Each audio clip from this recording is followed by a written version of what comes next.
structure. Look prepared to attract the World Expo. 부산은 준비됐습니다. 모산 나 상상. 부산 준비하라. 부산 준비됐지.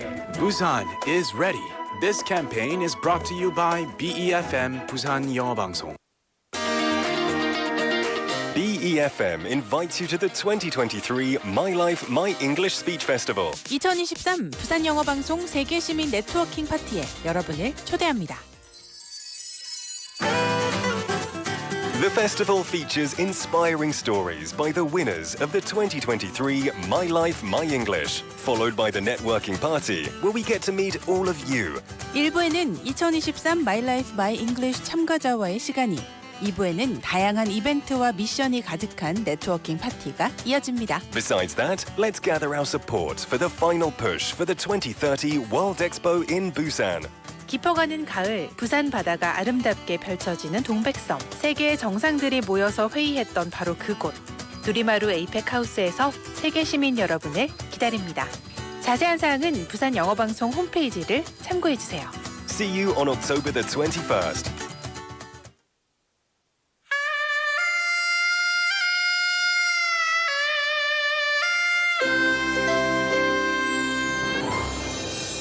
The time is now 7 o'clock.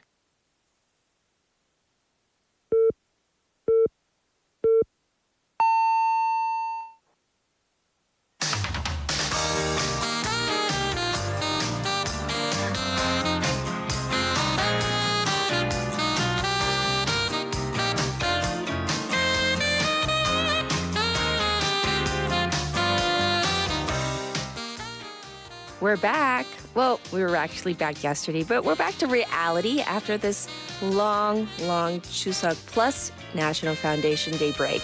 But for those of us in Busan, another round of festivities kick off today. We're talking about the 28th Busan International Film Festival. BIF kicks off tonight. With actor Song Kang-ho as the host of the entire event, BIF will attempt to overcome its, earlier internal rift with a star-studded lineup. In its first full event after the pandemic, this will be an opportunity for the world to see why movies still matter, and how Busan can play a major role in the industry as the official film city of South Korea. There are plenty of events for the public, from the casual moviegoer to the biggest cinephiles out there. So let's enjoy the next 10 days as Busan steps into the spotlight in the world of cinema. I'm Catherine. This is Morning Wave in Busan on Wednesday, October 4th, here on befm 부산영어방송.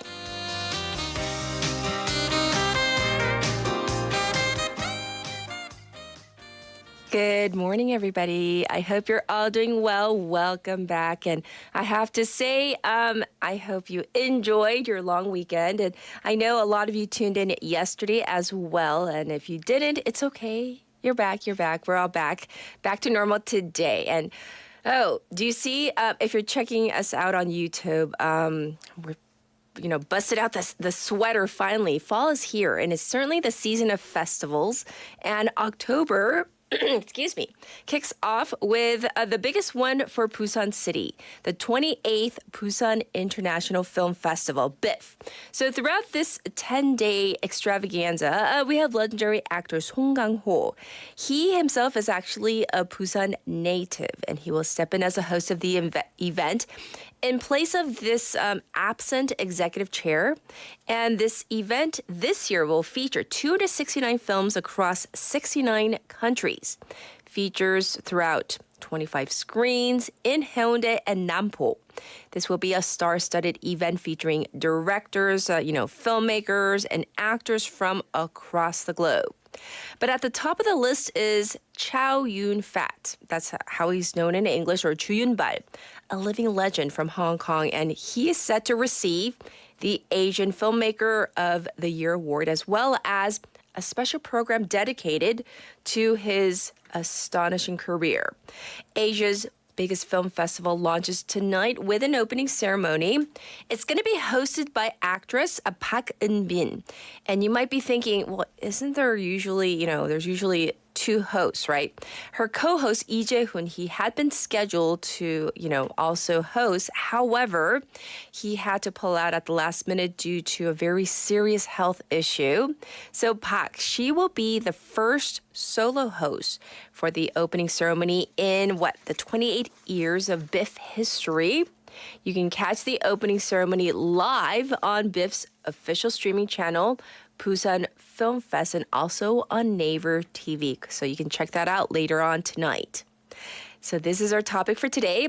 As BIF kicks off with stars and directors, producers, filmmakers galore, who are the actors? The actors are filmmakers that, your go-to stars and filmmakers, the ones that you'll watch anything featuring or created by them. 28회 부산국제영화제가 오늘 밤 개막하는데요. 내가 믿고 보는 배우나 감독은 누굴까요? 네, 이분 작품이면 무조건 꼭 본다 하는 배우 또는 감독 보내주시면 됩니다. So that is our topic. Let me know. You can send them in through our BFM live stream live chat on YouTube. Also, pound 9050 for 101 for free on Kakao Talk or app comment board. Our schedule today for our program, it's going to be a little different. So first up, we're going to have a little later on in the first hour, our special interview. That's going to be in hour number 1. And that's going to be with Yoo Ji-ho. He is a Yonhap agency sports reporter. He is live in Hangzhou covering the Asian Games. So we're going to have a special sports report. That's in hour number 1. And then in hour number 2, we're going to have Leon with #FactCheck. And then Michael with Talkity Talk. So that's a lineup for today. And in the meantime, I'll be back with today's headlines.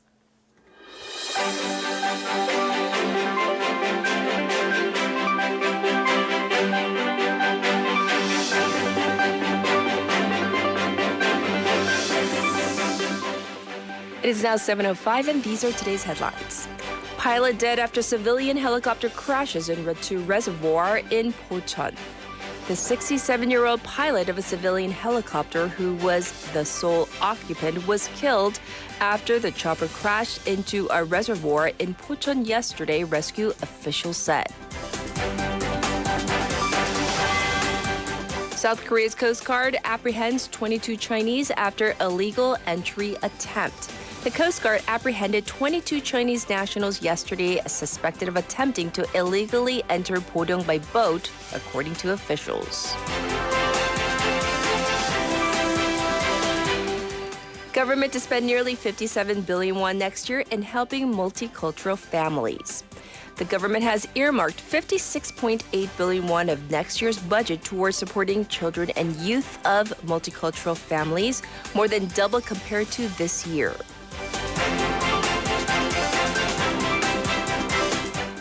South Korea wins second straight Team Go title and sets up all-Korean archery final.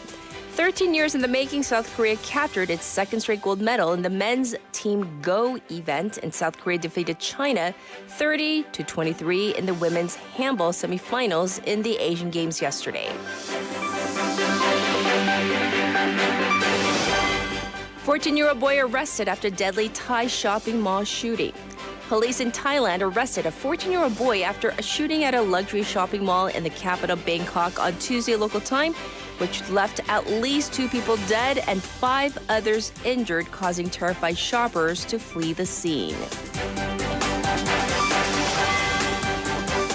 House ousts McCarthy as Speaker in historic vote. The U.S. House of Representatives voted on Tuesday local time to oust Kevin McCarthy as Speaker, a historic moment that threatens to plunge House Republicans even further into chaos and turmoil. These are today's headlines.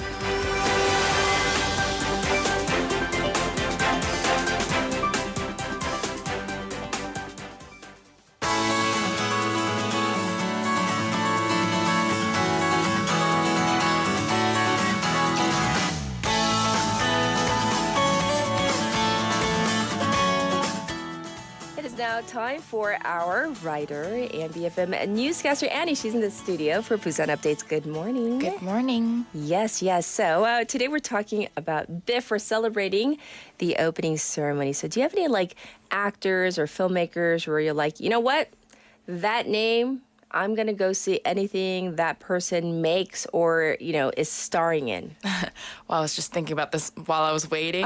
Actor-wise, not that I've seen everything he's in, but I really am a big fan of Ma Dong-seok.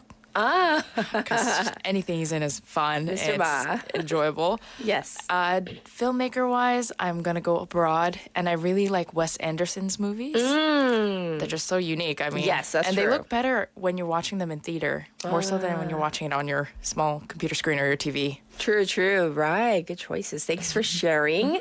All right. So first update. Starting this Friday, Busan's bus and subway fares, they're going up. Yes, sad news for me. Busan City announced that starting with the first train and bus on Friday, that's October 6th, the new higher rates will apply.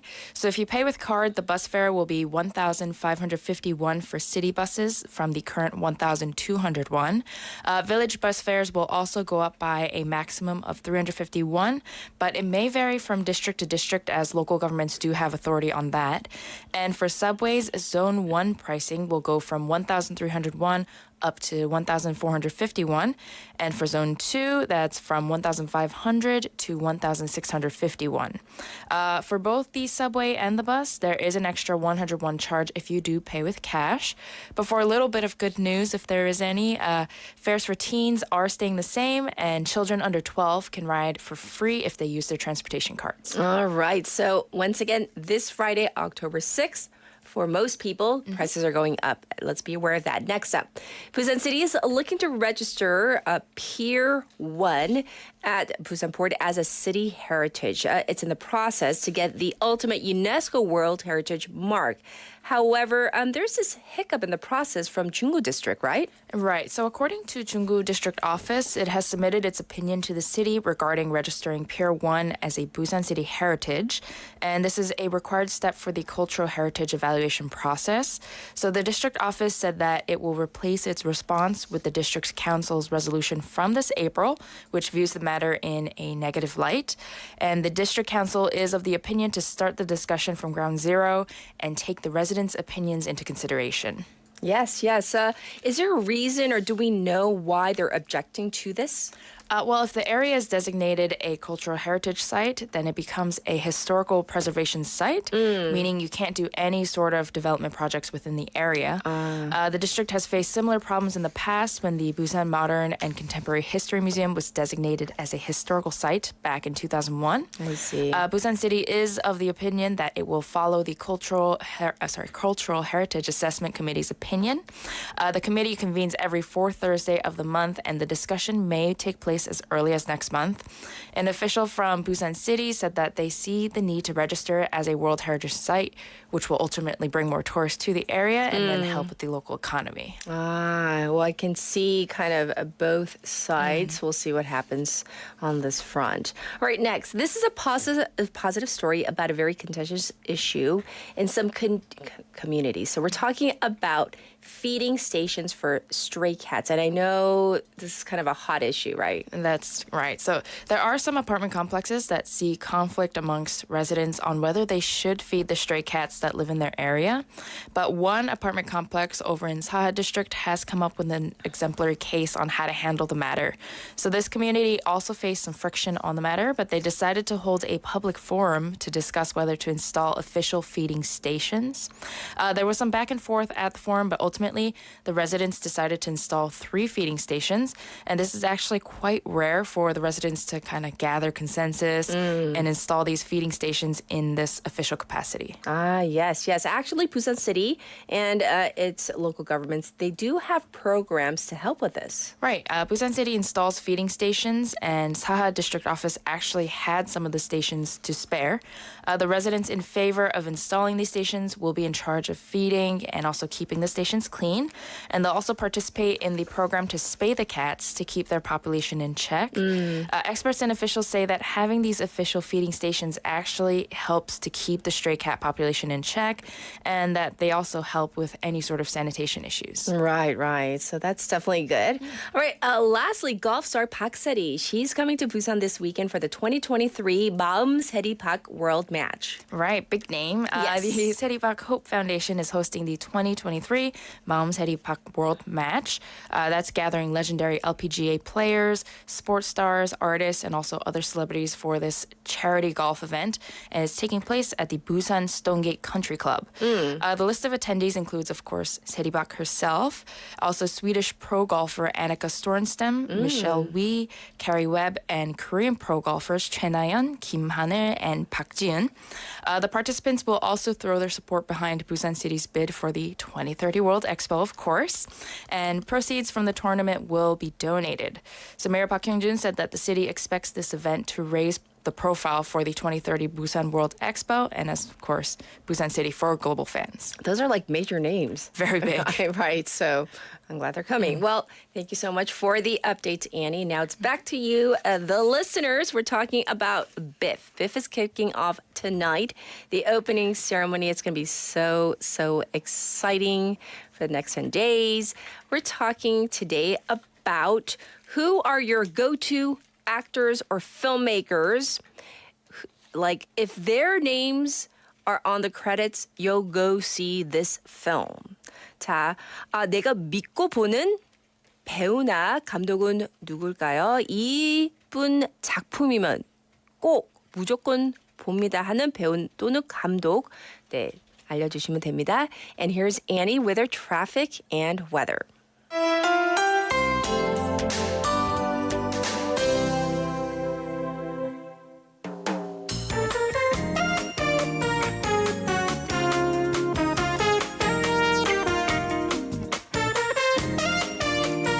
Good morning, everyone. Here's your traffic and weather for this first hour. So the cars do seem to be back on the roads. There is congestion on Mandakdaero from Sukdung intersection to Deokcheon intersection. Likewise, busy on Dongso overpass. That's from Pyeongnekgor interchange to the old Gaegeum tollgate. Also quite busy on Jungangdaero from Sojangcheon intersection to Bugok intersection. And likewise on Nuno Samsangdaero from Myeongji underpass to Shino Bridge. So please do drive safe. Switching over to the weather, cloudy skies have greeted us this morning with current temperatures averaging a chilly 15 degrees Celsius. Afternoon highs will go up to 26 degrees Celsius for a warmer afternoon, and cloudy skies are expected to come and go throughout the day, so layering up for the day is definitely key in this early fall period. That's all for now. See you in the second hour.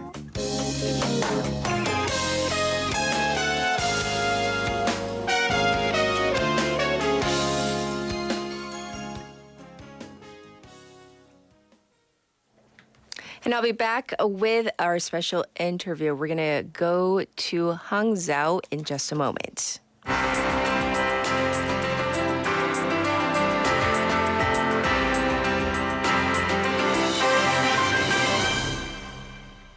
Well, as we enter the final stretch for the 2022 Asian Games in Hangzhou, and I did say 2022 because they've been delayed by a year.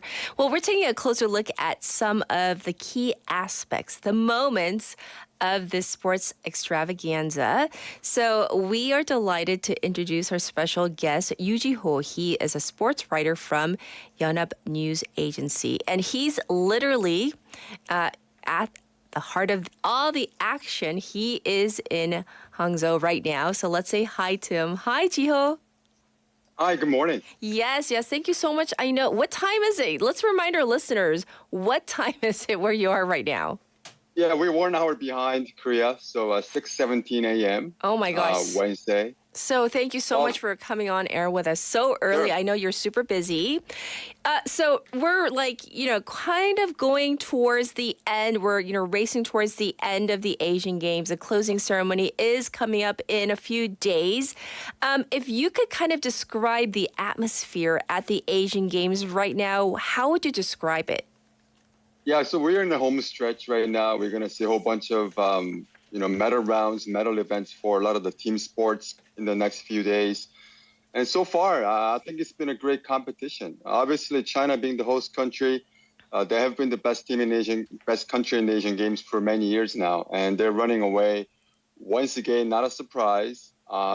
This might not sound realistic, but they've won 161 gold medals, and I think there's more than everybody else combined so far. So, just to give a perspective, Japan has 33, Korea has won 32 gold medals.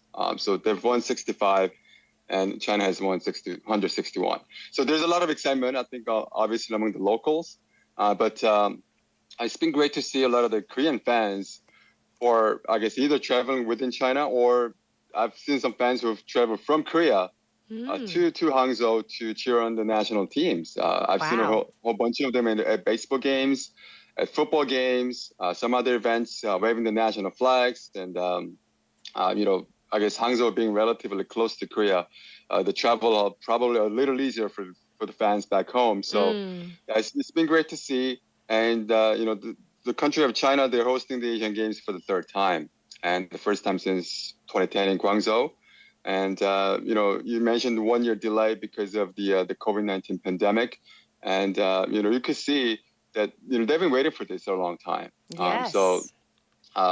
So it's been a great competition, very smooth running event as well. So so we're in the home stretch, the closing ceremony on the 8th, in just the 4 days. But like I said, there's a whole bunch of other events coming up. So there's going to be a lot of excitement toward the very end. Well, I know there's so much to unpack, but initially there were reports, as with any major sports extravaganza, maybe some dissatisfaction with the food situation. Has that been resolved? I don't understand it. But then again, I'm probably not the right person to ask about food because I'm not really a picky eater. So I can, I could eat anything anywhere. I've traveled around the world, fortunately because of this job that I have. And one of the many benefits of this is I get to sample different foods in different parts of the world. And, I personally haven't had any problems with the food. I don't know who's writing those stories, to be honest. So, no, I think it's been okay. Actually, more than okay for me.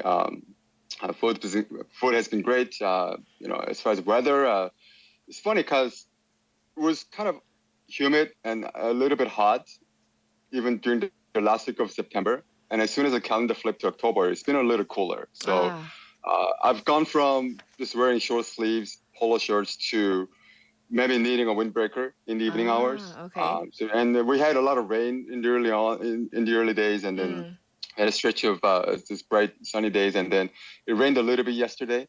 So a bit of a mix, I would say a little cooler than before, but still a little, I would say a little warmer than Korea at this time of the year. So, but we haven't had a lot of weather-related issues, and not it's not like rain has forced any cancellation or postponement or any events, except for maybe some training sessions before the competition began. Well, that's definitely good to hear. Now I want to get to some of the amazing achievements or even some of the surprising victories for Team Korea. Yeah, so, I covered quite a bit of swimming in the opening days, yes, right after the opening ceremony for about 5-6 days. And there were literally medals coming every day from the swimming pool. And Korea ended up winning 22 medals in swimming. And that's the most Korea has ever won in swimming and in single Asian Games. And they set national records in 14 different events. Of course, we had the big star, Hwang Sun-woo, winning 6 medals, basically going 6 for 6, 2 golds, 2 silvers, and 2 bronze medals. And we had Kim Woo-min, his teammate in relay, winning 3 gold medals as well for himself.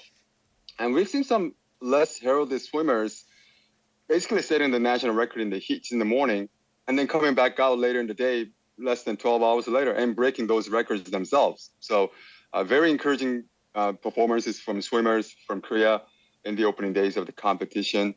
And of course, esports, very popular, right? Gaming has been it's been a huge hit. It became a medal sport for the first time here, after being a demonstration event in Jakarta 5 years ago. And Korea won gold medals in League of Legends and also Street Fighter, a couple of games that I don't play games anymore, but I grew up playing Street Fighter, different version.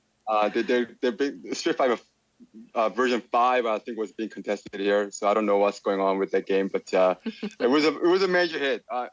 You could argue League of Legends final was probably a more popular event than maybe some of the more quote unquote conventional sports. Really? So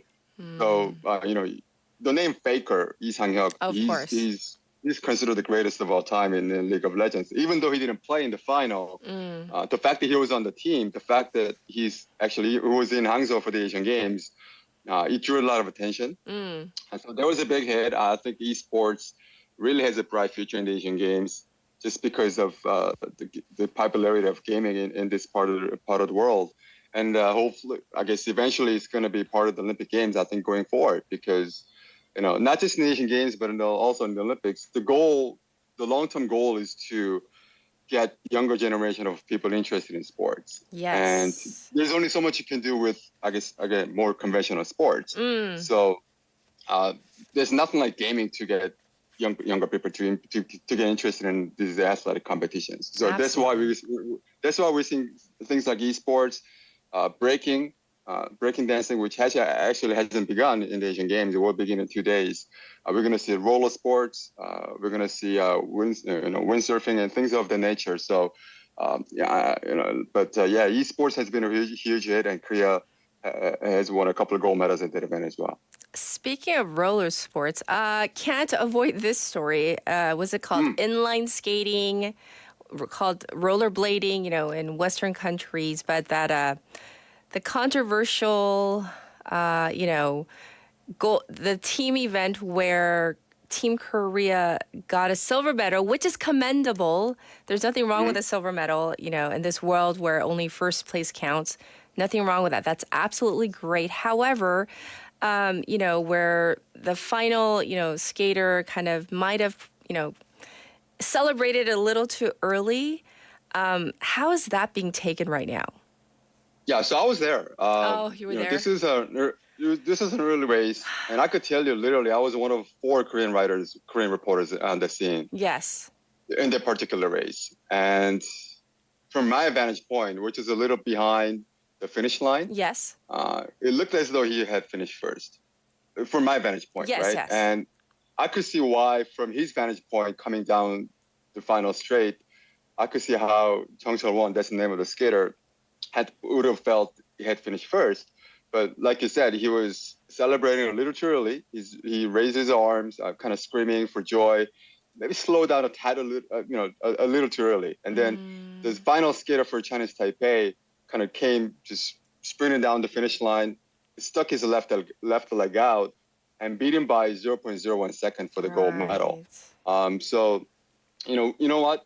Ironically enough, though, we've seen this happen with Korean short track speed skaters. This is something they used to do all the time. Right. And now everyone is copying it. Yes. So in the early 90s, mid 90s, Korean short trackers, they were famous for kind of sticking their skate blades out at the last minute, at the last second to get medals, to finish in first place and whatnot. So now I guess one of the Korean roller skaters kind of found himself at the wrong end of the stick.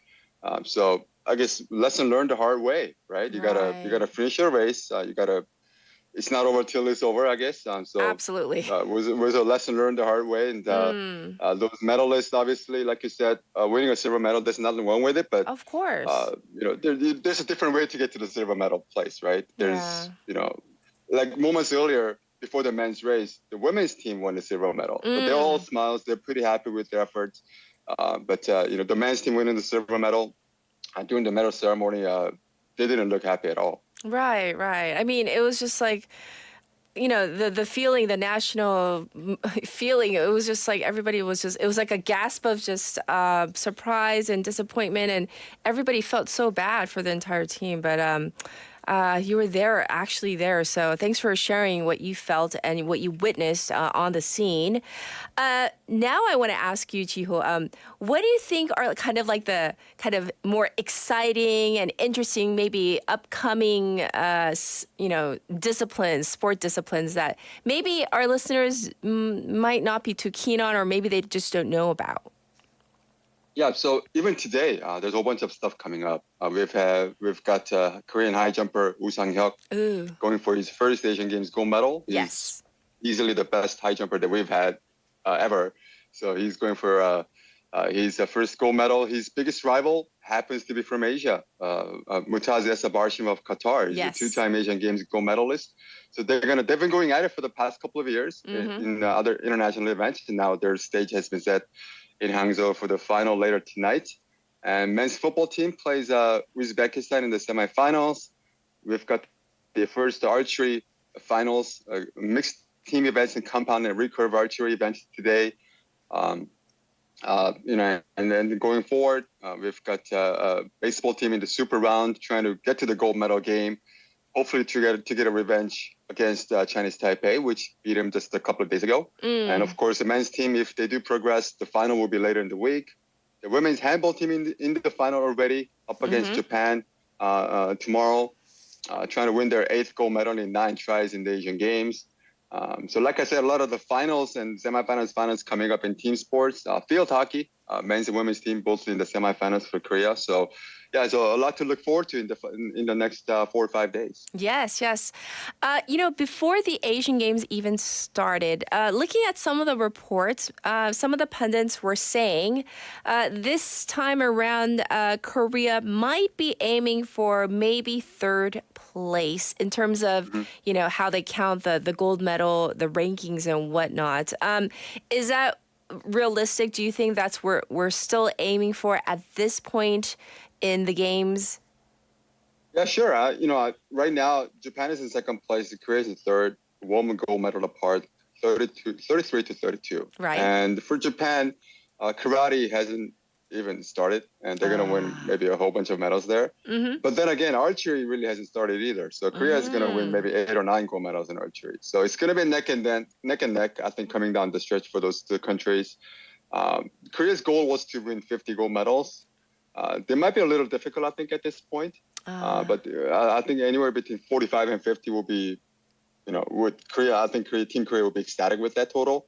2nd place, again, it's going to be a close finish, I think, toward the end, just because of Japan's biggest medal event hasn't even begun. And I don't think Korea has that kind of event left other than archery. So, so 3rd place might be a little bit of modest goal, but I think also very realistic for Korea. I see. But they'll be ecstatic to finish 2nd, but I don't think they'll be devastated if they don't finish in 2nd place. Right. I do want to ask you one final question, Jiho, because I know you travel the world and you cover sports in every capacity. What do you think Korea needs to do in order to support elite sports, to kind of take it up a notch, another level? So, I mean, by the way, for a population of 51 million, I think Team Korea already is so amazing. But to take it up another notch, what do we need to do? Yeah, I don't know if we have enough time for that discussion right now, but Yes.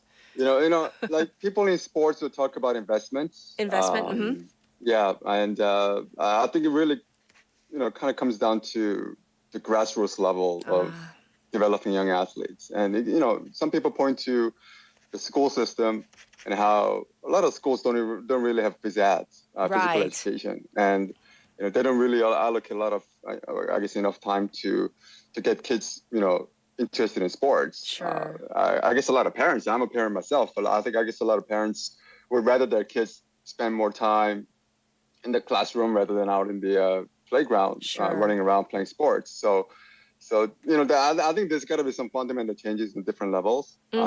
Obviously, there's got to be some investment made as well. And you look at examples of Japan or even Great Britain, who went from winning 1 gold medal in the 96 Olympics to winning maybe 20 plus and finishing top 3 in the Olympics. So I think there's a lot of different lessons to be learned from different countries. But it's got to be some concerted efforts from different angles to make that happen. Well, thank you so much for answering all our questions. Once again, waking up so early to be on air with us. Take care, and fighting to you, Jiho. I know you have a few more days, so take care. Thank you. Yeah, thanks for having me. Absolutely. Everybody, this was Yoo Ji-ho from Yonhap, and we talked about the Hangzhou Games. And I know we still have a few more days, and as Ji-ho pointed out, we still have disciplines, sports events that may go our way. We have archery, field hockey. We still have the men's football or soccer. And just to be supportive until the very end. And this was our special interview. All right, we're going to take a little breather. So here it is. This is Radioactive by Imagine Dragons.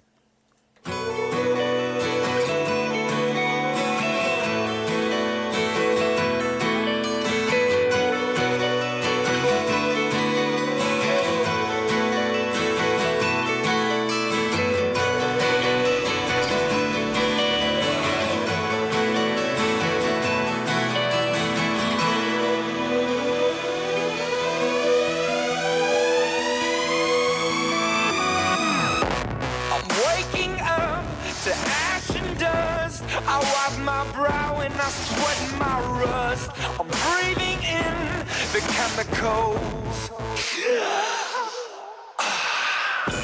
I'm breaking in, shaping up, then checking out on the prison bus. This is it, the apocalypse. Whoa, I'm waking up. I feel it in my bones. Enough to make my system blow. Welcome to the new age, to the new age. Welcome to the new age, to the new age. I'm radioactive, radioactive. I'm radioactive, radioactive. Raise my flag, down my clothes. It's a revolution, I suppose. We're painted red to fit right in. Whoa. I'm breaking in, shaping up, then checking out on the prison bus. This is it, the apocalypse. Whoa, I'm waking up. I feel it in my bones. Enough to make my system blow. Welcome to the new age, to the new age. Welcome to the new age, to the new age. I'm radioactive, radioactive. I'm radioactive, radioactive. All systems go. The sun hasn't died. Deep in my bones, straight from inside. I'm waking up. I feel it in my bones. Enough to make my system blow. Welcome to the new age, to the new age. Welcome to the new age, to the new age. I'm radioactive, radioactive. I'm radioactive, radioactive. Welcome back, everybody. It is now 7:36. So as we've been telling you, the 28th Busan International Film Festival, it starts tonight as Busan becomes the city of stars and movie greats. The event will feature over 200 films for the next 10 days, so you're going to need to plan your schedule accordingly. This year's festival will feature some major works by film giants in the icons section, including American director Alexander Payne's Barton's The Holdovers, Yorgos Lanthimos' Poor Things, David Fincher's The Killer, and then we have Ken Loach's The Old Oak, among others. So big names. Another factor that draws cinephiles to BIF is that this is one of the first opportunities to see winners of international film festivals here in Korea. For example, you can check out the Palme d'Or of this year's Cannes Film Festival, Anatomy of a Fall directed by Justine Triet, and Berlin International Film Festival's Golden Bear winner on the Adamant right here in Busan. So for tonight, the opening film is Because I Hate Korea, directed by Chang Geon-jae, starring Go Ah-sung, about a young woman on a journey to find herself and happiness in New Zealand. So you can check out the full list of films and also get tickets at this website, www.biff.kr. So it's all about Biff today. Text topic, here we go. As we are kicking off this film extravaganza, this festival with stars and directors galore. So tell me about the actors or filmmakers whom you'll watch anything featuring or created by them. Yes, so 28회 부산국제영화제가 오늘 밤에 개막하는데요. 내가 믿고 보는 배우나 감독 있으면 네, 누군지 알려주시고 이분 작품이면 무조건 꼭 본다 하는 배우 또는 감독 알려주세요. Let's go to some of your responses. Let's see. 주지환님, 글쎄요. 특정 배우나 감독을 좋아해서 그 영화를 보는 경우가 아니라서요. 저는 영화 예고편을 보고 나서 보고 싶다는 생각이 들면 영화를 보는 편이에요. So 지환님 doesn't necessarily have a favorite actress or actor or director, but usually looks at the trailer and then decides whether they want to see it or not. So yes, trailers are a very good indication of whether that movie will be a good fit for you or not. Yes. So I was thinking of some directors I like. Oh, Christopher Nolan, I really like as a director. But, after I see his films, it's not like I like his films 100%, but it's, worth watching. They're worth watching. I'll give it a go. So he's one of my go-tos in terms of directors. Actors, I do like Song Kang-ho. I feel like he's like a generational talent. So I do enjoy most of his films. Not all, but, most of his films. I like his acting. Those are, I guess, two of my picks for now. I'll read more of your messages in a little bit. I'll be back in just a moment.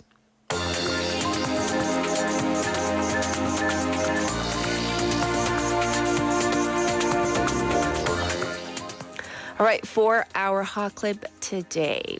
This story I wanted to get out to you because I know that many people go to water parks all around the world, even here in Korea. So a couple has just sued Disney World after this woman reportedly suffered some grim injuries when she went to this water park owned by this company. So let's listen to the clip from NBC News. This is the water slide at the center of the lawsuit, Humunga Kawabunga at Disney's Typhoon Lagoon. People plummet down a near-vertical 5-story drop, and they go without a raft or a tube. On Wednesday, a couple filed a lawsuit against Disney, saying the wife suffered severe and permanent bodily injury to her private area after going down the slide in October 2019. The complaint says riders could reach speeds approaching 40 miles an hour, and before they go down the slide, are told to cross their legs at the ankles. In this woman's case, the lawsuit says when she went down the slide, near the end, her body lifted up. She became airborne, and she was slammed downward against the slide, which increased the likelihood of her legs becoming uncrossed. The document says that and her impact into the standing water at the bottom caused a, quote, painful wedgie and immediate bleeding. An ambulance took her to the hospital, and she was eventually taken to another hospital for a specialist. The lawsuit says she suffered damage to her internal organs. Now, she and her husband are suing Disney for over $50,000, accusing the company of negligence, saying Disney failed to provide her and other riders with proper protective clothing and failed to warn them of inherent dangers. The lawsuit says had Disney warned her about the risk, she would not have gone down the slide. Right, so I wanted to kind of share this story as kind of a warning because I know so many families love going to water parks, but do be careful. This woman ended up getting major surgery. I mean, there was blood gushing and it was pretty serious.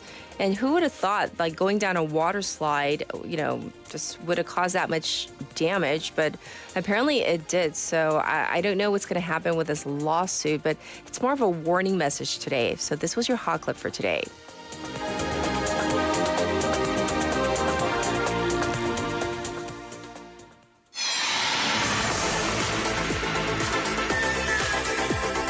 Stay tuned. You're listening to Morning Wave in Busan.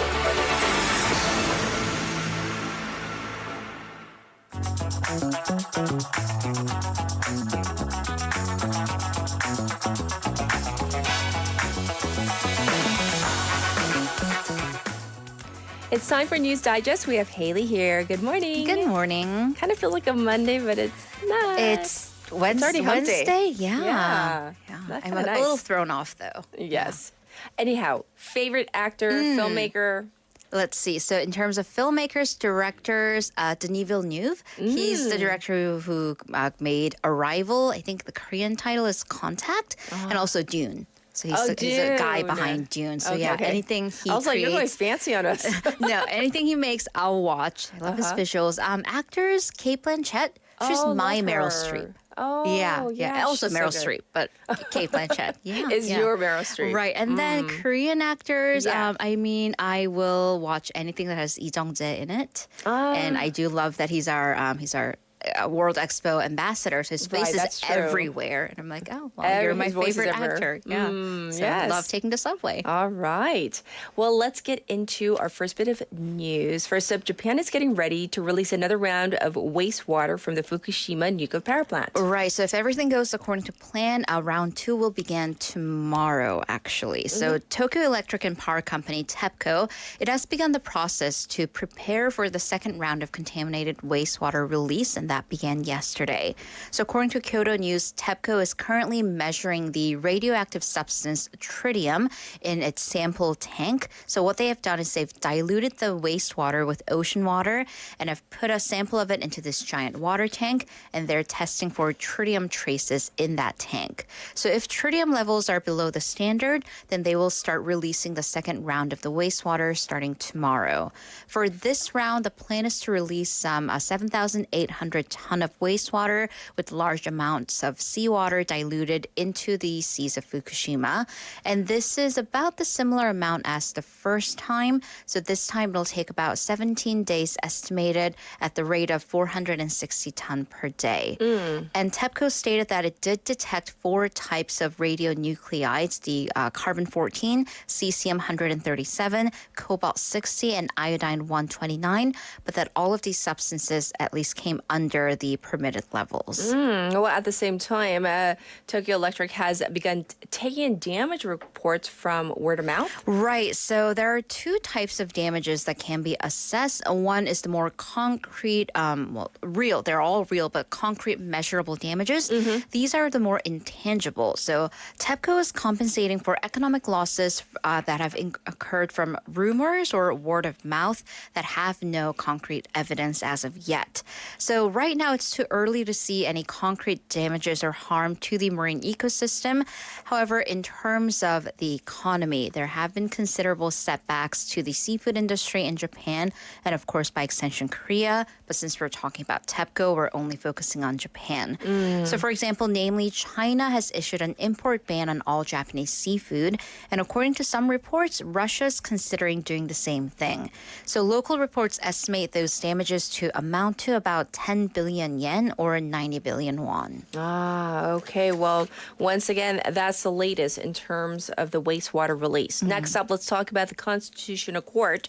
It handed down a key ruling about mandatory military service for men. Right. So 5 men last month, they filed a petition with the Constitutional Court saying that the current system that imposes the duty to serve in the military for only men was unconstitutional.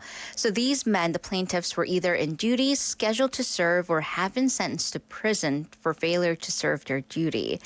So for a bit of background, according to the current law, the Military Service Act, Article 3, Section 1, every masculine gender of the Republic of Korea shall faithfully perform mandatory military service, and a feminine gender may perform only in active service or reserve service through volunteering. So simply put, men have to serve. women, they may serve if they volunteer. Okay. So the key point of this particular case was whether this clause of men and women not having the equal duty to serve in the military was in violation of men's equal rights. So the Constitutional Court earlier this week unanimously agreed that the Military Service Act did not violate equal rights, nor was it in violation of the Constitution's Equal Protection Clause. So the court said that the issue of military service has this need to respect the parliament's overarching legislative abilities that will determine the military's optimal combat ability. So generally, as a group, the Constitutional Court said men and women have different physical capabilities. And while some do argue that then women should perhaps serve in other capacity, even if not in combat, but even putting them in reserve duties would put them as reserve forces who would need to be immediately dispatched in times of war. And it also took into consideration the cases of some 70 countries that do have the conscript or the military mandatory system, and only in very limited cases, for instance, in Israel, they conscript women. Yes. And so this was the Constitutional Court's third ruling on the issue, but this time, I guess it left some room for the future. Right. So the things I've said until this point, it's been basically the standard response from the Constitutional Court. Right. But at this particular time, they took some long-term issues into consideration because of the birth rate being what it is. We have a severe shortage of manpower. Right. The court predicted this need for a serious reconsideration of the conscription system for both genders, or perhaps even a non-conscription system, given the low birth rate and the supply of manpower. I see. So a little wiggle room in the future. Right. We don't know, but for now, it's been settled once again. All right. Lastly, we're going to take a look at the country's health. What's going on? Right. So first, starting with children. Childhood and teenage obesity is still up. They definitely took a steep incline during the pandemic, but they're still lingering in that high level. So according to the National Health Insurance Corporation data released by Democratic Party lawmaker Shin Hyun-young, in terms of childhood obesity and related chronic illnesses, last year, 951 teenagers between the ages of 13 and 15 were treated for obesity. So this isn't just the number that was obese, they had to seek medical treatment for obesity. Okay. And that's tripled the figure from 2018. So obesity patients in middle school spiked to 1,300 in the middle of the pandemic, and it did fall down by about 27% last year. It is still relatively high compared to the pre-COVID times. Right. And in terms of obesity in the age group of 7 to 9, it was 1.7 times that of 2018. If we're looking at 10 to 12-year-olds, 2.3 times of pre-COVID, and pretty much similar with 16 to 18-year-olds, 2.25 times. Wow. So, of course, we can kind of attribute that to lack of activity. There was definitely a lot of sitting around at home for remote schools, and students just couldn't go out. And this also led to 473 elementary school students diagnosed with type 2 diabetes, which is usually not genetic, and 1,932 middle school students diagnosed with type 2 diabetes as well. So also there were over 7,000 children and teens with abnormal levels of cholesterol. So definitely a warning sign into health. So lawmaker Shin stated that childhood obesity, it may lead to high blood pressure, diabetes, and other chronic illnesses in the future. And she also mentioned the popularity of some high sugar, very sugary snacks, such as tanghulu, that's very popular, the fruit skewers dipped in sugar, Yes. very popular amongst children, and other sugary snacks, and those huge drinks too, the very sugary drinks, and called for particular attention to health, both at home and in school. Yes. So let's make sure we're watching not just our health, but the health of our little ones. Right. But another major health issue is with depression. Right. So let's talk about mental health. So Yes. the number of depression patients in the country has hit 1 million as of last year. So that's a major milestone figure. And that number has been increasing ever since 2018. And that figure jumped by nearly 33% compared to 5 years ago. And this is actually a mental disease that overwhelmingly affects women. So we're looking at 674,000 women compared to 326,000 men. Yes. There's also a pattern with age, with people in their 20s accounting for 18% of the total cases, followed by people in their 30s. And then interestingly, it took a jump to people in their 60s. So age does play a factor. So that taken all together, that means women in their 20s are very vulnerable to depression. They account for a large number of the total. And in that particular group, we are seeing 110% uptick in the last 5 years of people having been diagnosed with depression.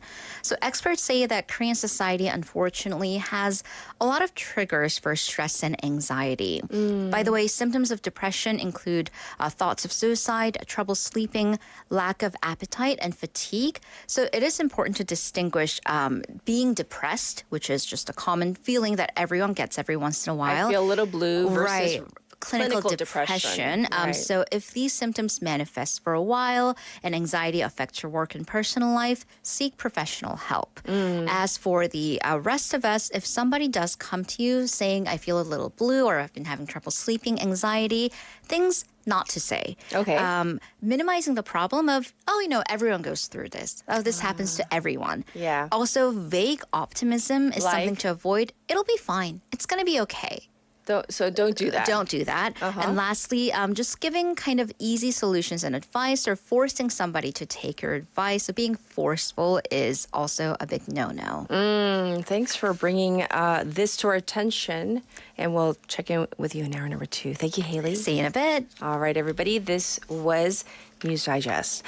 We are at the end of hour number 1. So here we go. This is All You Wanted by Michelle Branch. This was a song request. So enjoy. I'll be back at 8. To be like you, I wanted everything.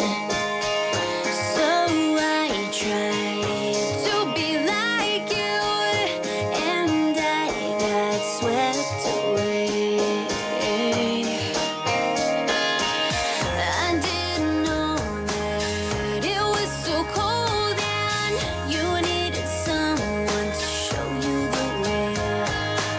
So I took your hand and we figured out that when the tide comes, I'll take you away.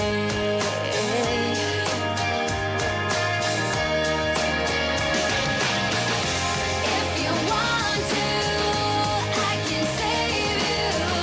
I can take you away from here. So lonely inside, so busy out there, and all you wanted was somebody who cares.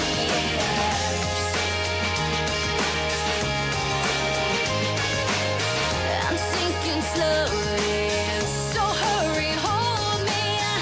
Your hand is I have to keep me hanging on. Please, can you tell me so I can finally see where you go when you're gone?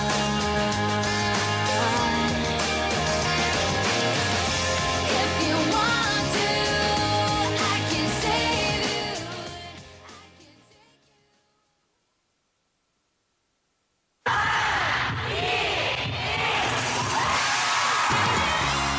부산의 축제 어디까지 즐겨보셨나요? 과거와 현재, 미래가 공존하는 항구도시 부산. 이곳 부산은 계절을 물들이는 다양한 축제로 늘 풍성합니다. 봄의 시작을 알리는 봄꽃 축제부터 부산의 여름을 만끽하는 바다 축제, 전 세계 영화인들이 모이는 부산국제영화제와 새로운 시작의 해맞이 축제까지. 부산의 축제는 우리의 열정을 가득 담고 있습니다. 바쁜 일상은 잠시 뒤로 하고 특별한 시간을 선물 받는 바로 이곳 부산에서 우리의 삶은 축제가 됩니다. 축제로 하나 되는 부산. 여러분은 어떤 축제를 기다리시나요? 이 캠페인은 대선공익재단과 bfm 부산영어방송이 함께합니다. 2년 전 한국에서의 새로운 출발을 위해 부산을 처음 찾은 프랭크. 부산의 자연과 사람, 부산에서 누리는 모든 것을 사랑하는 그는 부산의 변함없는 한때에 늘 감탄합니다. I think that Busan people are actually very, very kind and very welcoming. If I seemed a little lost, there was always someone that was there to ask me if I needed help. They're more seriously friendly than it's very serious. I very seriously want to help you. 부산의 한결같은 모습도 늘 감동을 주지만 이제는 부산의 미래를 꿈꾸며 2030년 부산의 새로운 도약을 기대합니다. Busan people are very proud of their city. They want to share the city with everyone. If we get the World Expo, it'll really put Busan on a global map. 세계 박람회가 어울리는 도시, 미래를 향한 힘찬 도약. 부산에서 출발한 파도는 이미 세계를 향해 뻗어 나가고 있습니다. 2030 부산 세계 박람회. 부산이 시작하고 대한민국이 함께 이뤄갑니다. 이 캠페인은 지역과 함께하는 든든한 동반자 BNK 부산은행과 함께합니다.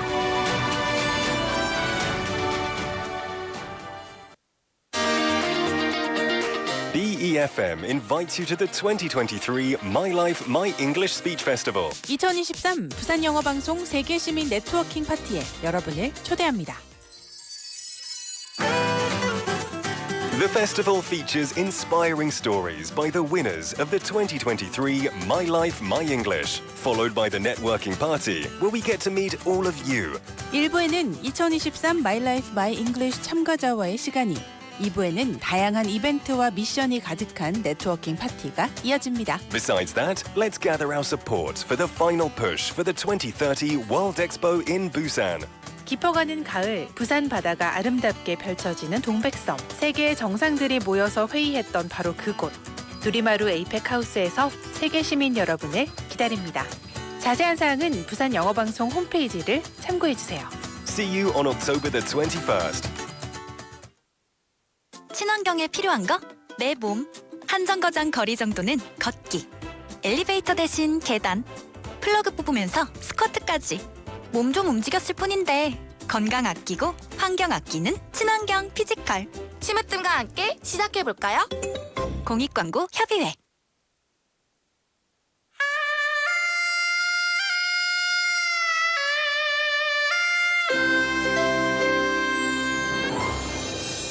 The time is now 8 o'clock.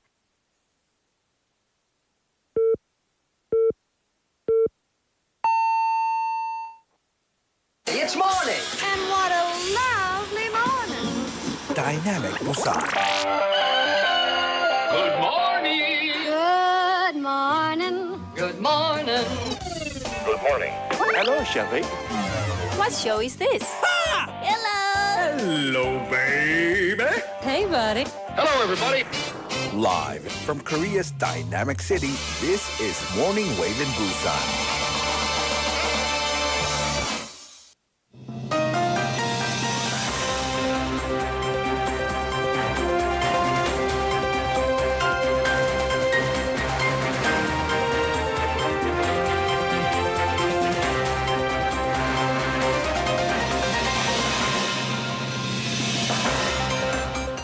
It is 8 o'clock and these are your news highlights. Pilot dead after civilian helicopter crashes into reservoir in Pocheon. The 67-year-old pilot of a civilian helicopter who was the sole occupant was killed after the chopper crashed into a reservoir in Pocheon yesterday, rescue officials said. Rescue authorities found the pilot dead inside the submerged aircraft after mobilizing a search in the reservoir. The operation had experienced difficulty due to the reservoir's depth and murky water. The AS-350 helicopter crashed during an inspection of its equipment ahead of being deployed today for the seasonal fire prevention period.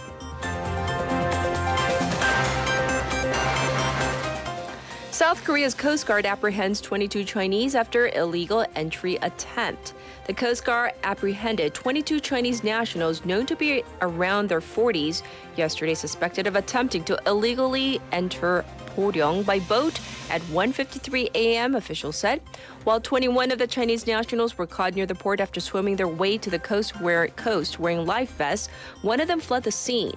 The police later caught the individual in Ansan and handed the person over to the Coast Guard. The Coast Guard also went after the boat that smuggled the Chinese nationals, but the vessel left South Korea's territorial waters at about 7:40 a.m. It believes the boat came from China's eastern port city of Wuhai and sent a request to Chinese authorities for cooperation in apprehending it.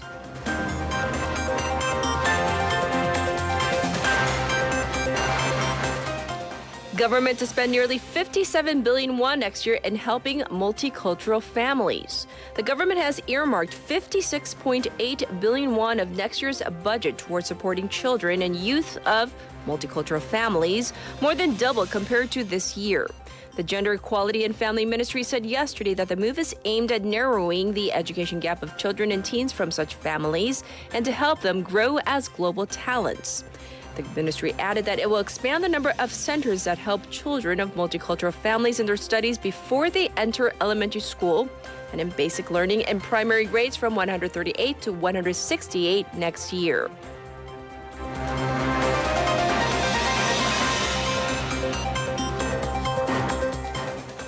South Korea wins second straight Team Go title.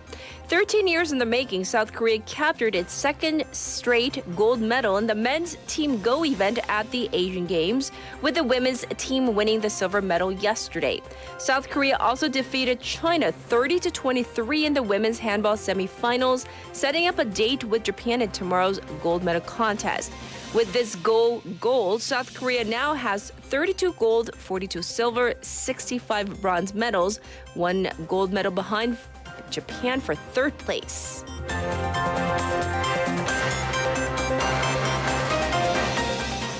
14-year-old boy arrested after deadly Thai shopping mall shooting. Police in Thailand arrested a 14-year-old boy after a shooting at a luxury shopping mall in the capital Bangkok on Tuesday local time, left at least 2 people dead and 5 others injured, causing terrified shoppers to flee the scene. The suspect, who is reported to have mental health issues, was taken to a nearby hospital after being interrogated by police, the Thai police general told reporters. The shooting took place around 5 p.m. local time at the Siam Paragon Mall in Bangkok. One of the deceased victims is a Chinese citizen and the other a Myanmar national, and Thai citizens and foreigners were among the injured. House ousts McCarthy as Speaker in historic vote. The U.S. House of Representatives voted on Tuesday local time to oust Kevin McCarthy as Speaker. No House Speaker has ever before been ousted through the passage of a resolution to remove them. The House will now need to elect a new Speaker, but there is no clear alternative who would have the support needed to win the gavel. In the meantime, Representative Patrick McHenry of North Carolina is the interim Speaker. The fight over the speakership marks a major escalation in tensions for a House GOP conference that has been mired in infighting, and it comes just days after McCarthy successfully engineered a last-minute bipartisan effort to avert a government shutdown.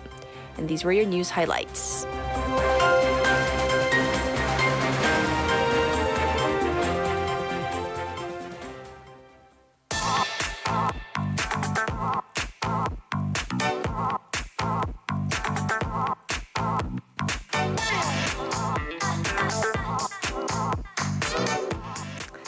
All right, everybody. As I said earlier, things are a little different today. So we have Leon in hour number 2 for hashtag fact check. Good morning. Good morning, Catherine. How was your Chuseok? It was very long, but good. But In a I'm good way, happy right? now. Why? Why? Because my kids are going to school today. Yay! Freedom! Yay! All right. So, before we get into this, I need to ask you, our text topic today, because Biff is kicking off today. Do you have like a go-to actor, actress, director, filmmaker? Like, if this person created this film or is starring in this film, I'm gonna watch it. Christopher Nolan. Oh my God, that's what I just said. Oh, is it? Yeah. Is he the one for you? Yeah, I love all Yeah, his I'm films. a sci-fi maniac. So Christopher I Nolan. love Christopher Nolan. You have like good taste. everything he has. Yes. And then of course Steven Spielberg, or like I mean they're all very mainstream, but it's all sci-fi. Yeah.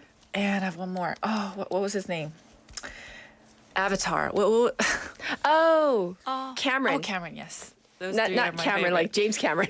We're like, yeah, Cameron. Yeah, Cameron, him. We're on a Yeah. last name basis. I James knew. Cameron, that's what I'm used to hearing. Yes, so yes. James Cameron. Right. Those are the three directors. If they directed it, it's like you have to watch You it. gotta They're watch. blockbuster films. Yes, you know. that's true. All right. Well, let's get into some fact checking. What do you have for us? All right, so Catherine, I don't know if you're like a heavy drinker or Not not. really, but- Okay, maybe back in the day. Now in your 20s. It's okay. My daughter is. Okay. We could talk Maybe about she that. can Yeah. help with us Okay. this topic today. Aw. So, what is maybe this is not a good question to ask. What I wanted to ask you is, what is the best way of overcoming a hangover after a night of heavy drinking, in your opinion? Or in her opinion? I don't know. Like I hear like from like all people around me, they talk about it all the time. Like like it's 해장국, but some people Yeah. say it's not 해장국. Some people yeah. Like recently, someone told me he swears by this. Okay. He's like, no, it's not 해장국. Like literally, he has like a banana.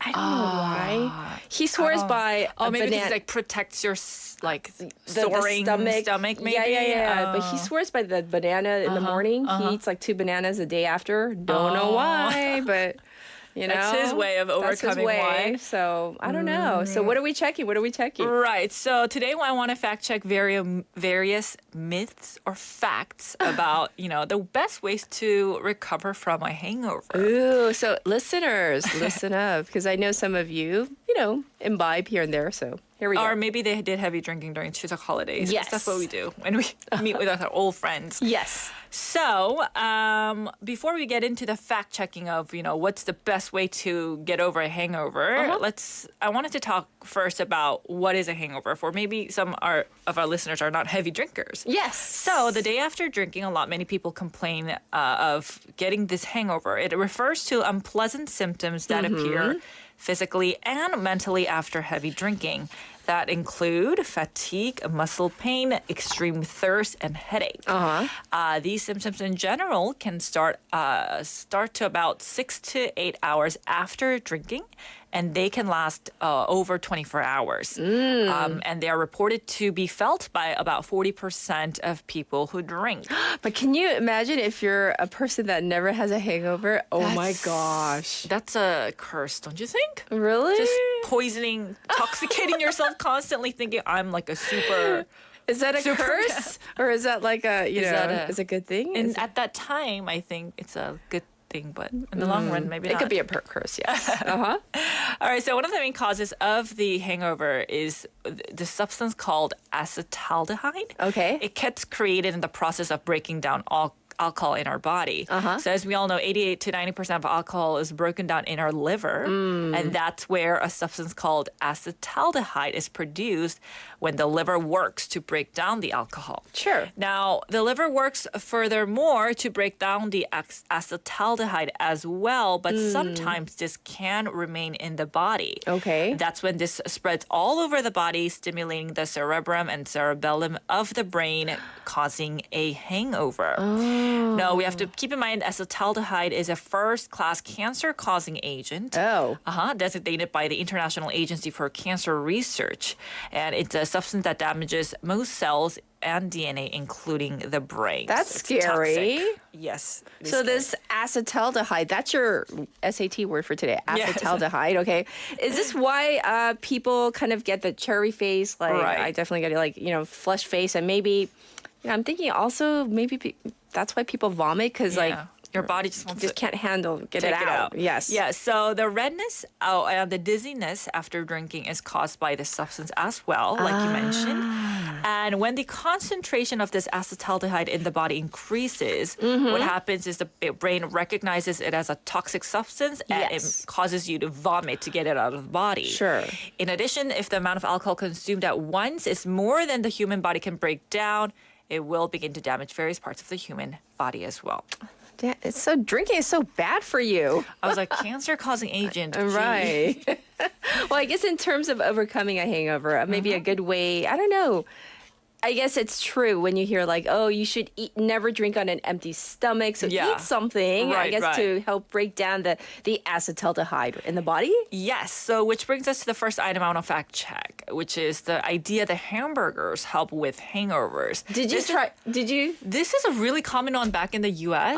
Every time I drink in college, I was almost going to high school. Oh no, college. Not high the school. Thing that, college. The thing that I did with my college friends is go to McDonald's in the morning. No name brand. Heavy hamburgers in the morning. Right. My friends used to always want to go to. I can say this brand. They don't have it in Korea. In-N-Out. They used to always want to go to In-N-Out after a night out. It was a thing. It was a thing. Right. Yeah, and the fact is, to give you the quick answer, do they help? No. They do not help. It's false. However, I want to say it is natural to crave oily foods such as hamburgers and pizza the day after drinking. And interestingly enough, that's because the body craves glucose as its source of energy when breaking down alcohol. That's another one. Right. College buddies. They used to down pizza as a hangover thing. Pizza or hamburgers. That was the main thing. And milkshake too for my friends. And so the Samsung Medical Center, they explains this common craving of fatty foods by saying that the day after drinking alcohol, the body experiences a low blood sugar level and they want to consume these types of food. But again, will hamburgers help relieve hangovers? Again, they do not. This is because hamburgers are oily and fatty, which slows down the speed of gastrointestinal exercise, interfering with digestion. In particular, the consumption and digestion of hamburgers takes away the necessary energy and the moisture the liver needs for its own recovery. Oh, no. Ultimately, slowing down the entire alcohol decomposition process. Okay, so Tommy-님, because he said, me too, I'm still doing that. You got to stop doing that. No, it's tiring your liver out. It's bad for you. Okay, so I'm glad we're doing this because some people might be doing this, right? Yes, of course. It's so eating people. Hamburgers and pizza, fatty foods, your body may be craving it, but you shouldn't be listening to your body in this case. Yes. Don't do it because it doesn't help with us breaking down the alcohol. Point taken. Well, what about liquids though? Because we always take about the hangover soup, the tongues, the 해장국s and the tongues, right? So soup or milk even. Right. Milk is something that people in the U.S. do too a lot. Yes. I don't know about you, but every time I woke up from the day after heavy drinking, I was gulping down so much water. Dehydration, right? Dehydration, right? Just to get the 2-liter water bottle and just gulp it down. How much are you drinking, Leanne? Back in the day, 20 years ago. Okay. Let me make sure to make that point.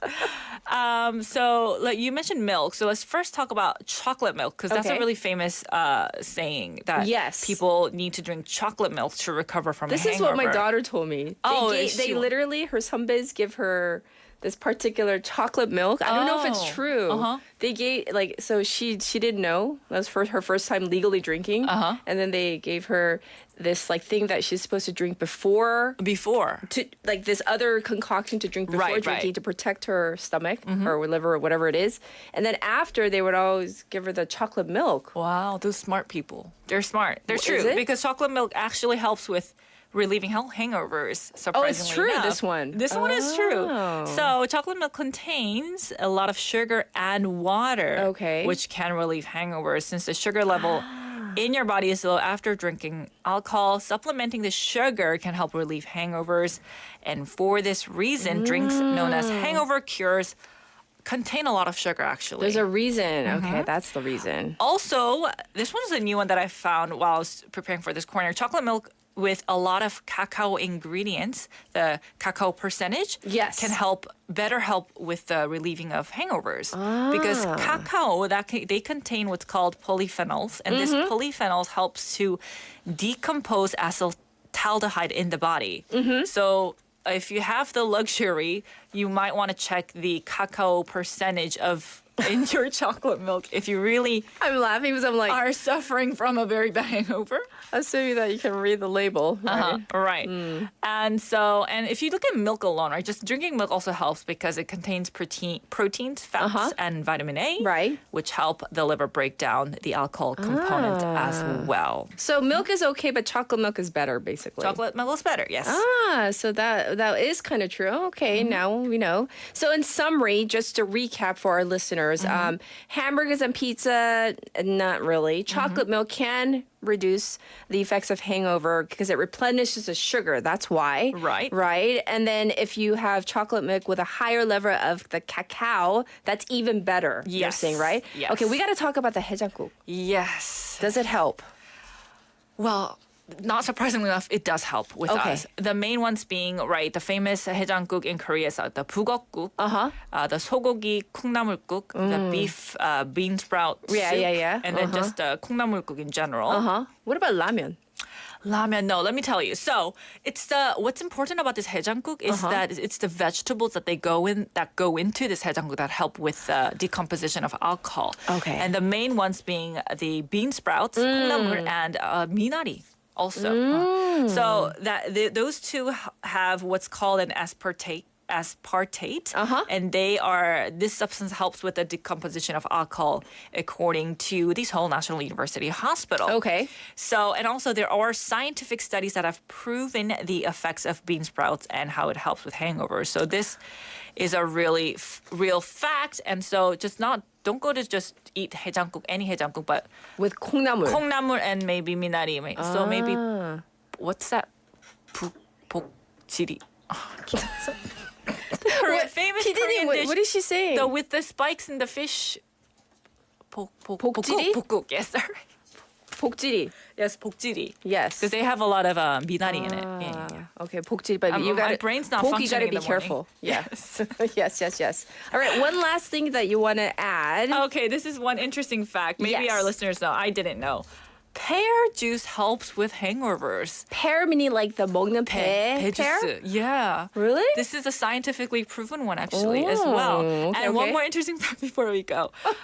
So You 나주 did so much research. Okay. because that was so interesting. Yes. Not that I'm a heavy drinker, but anyway. So 나주, it's a very 나주배. famous Yes, for for pears, So right? apparently there's this small and medium-sized company in 나주 that Yes. make 배 juice, 배 drinks, Right. and Pear juice. because globally, this pear juice is known to be very helpful for relieving hangovers.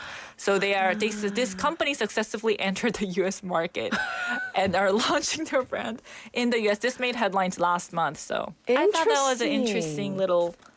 They're a fact. major distributor too. The Yes. warehouse one. Yes. I'm being careful right now. Yeah, very interesting. So, once again, no pizza, hamburgers, chocolate milk, okay, lots of cacao, even better, and 해장국 with the bean sprouts and pear juice. Yes. Excellent. All right.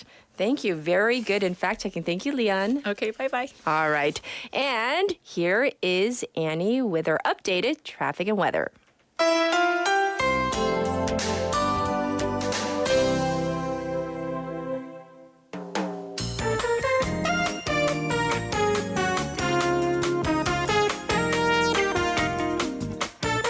Good morning again. It is currently 8:20 a.m. and here's your weather and traffic. So the roads are only just getting busier. There's congestion on Dongso overpass from Kamjeon interchange to the old Daegum tollgate. Likewise busy on Yeonsuro from Silli Junction to Mangmi Hill. Congested on Nakdongnam-ro from Gangseop Police Station to Seongsan Junction. And also busy on Chungjangdaero, that's from Pier 5 to Pier 3. So please do drive safe. If we jump over to the weather, the sun is coming through strong behind those clouds with current temperatures averaging 17 degrees Celsius, and afternoon highs are looking to go up to 26 degrees Celsius today. The daily temperature gaps are increasing for this prime getting sick season, so definitely layer up before heading out as mornings and evenings are only getting chillier. That's all for now. Let's hand it back to Catherine.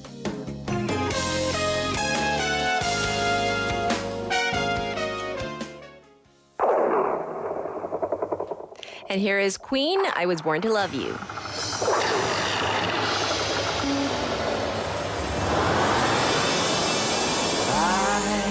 Was born to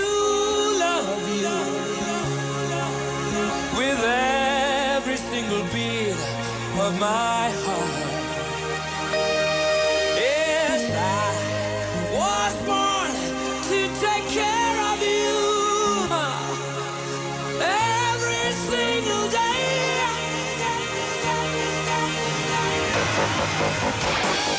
Hey, hey, hey.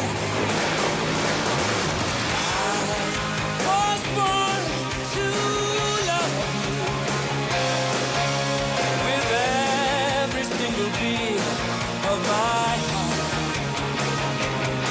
Yes, I was born to take care of you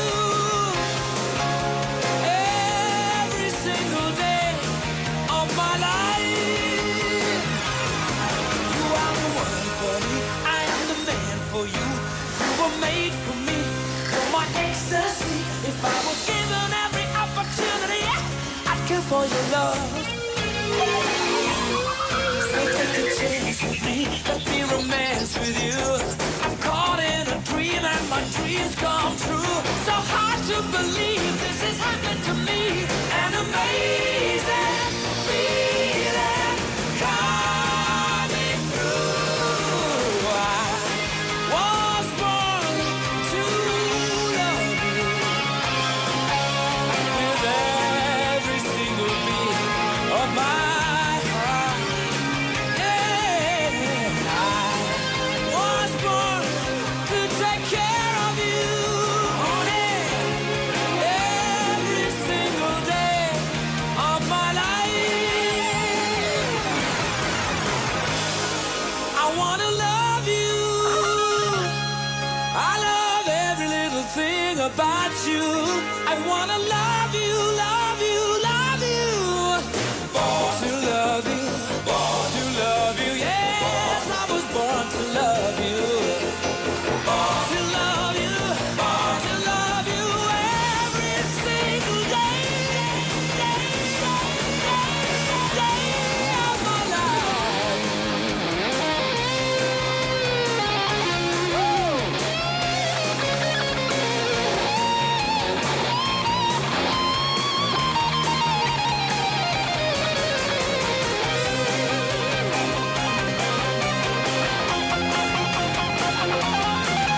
An amazing feeling coming through. I was born to love you with every single beat of my heart.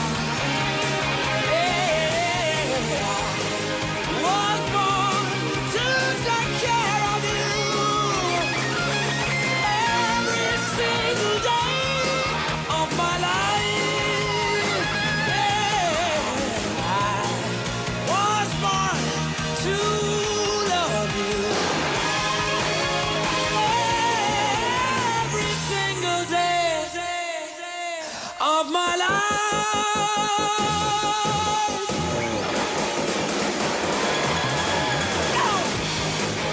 Woo! I love you, baby. Hey, born to love you. Yes, I was born to love you. Hey, I wanna love you, love you, love you. I wanna love you. Hey, yeah. It's magic. What? I guess I know you, yeah. I wanna love you. Love you, yeah, give it to me.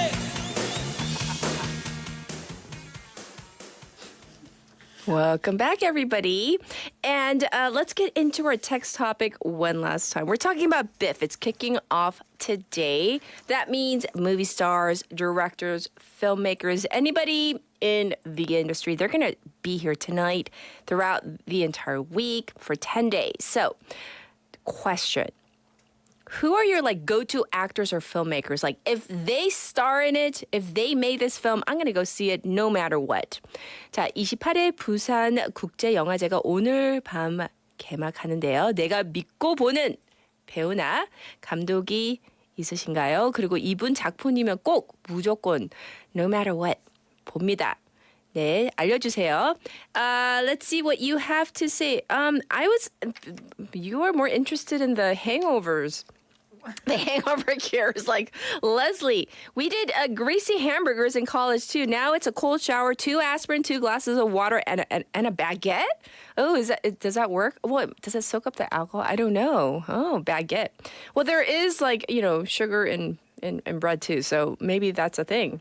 Okay, very interesting. But yeah, as Leah mentioned, stay away from the burgers and the pizza, the greasy food. It really does not help scientifically, they say. Let's see. And she also likes Chris Evans and Kate Winslet. Oh, those are good choices as well. Can I mention a couple more that I forgot to talk about? I'll go. Okay, so I know he's been canceled.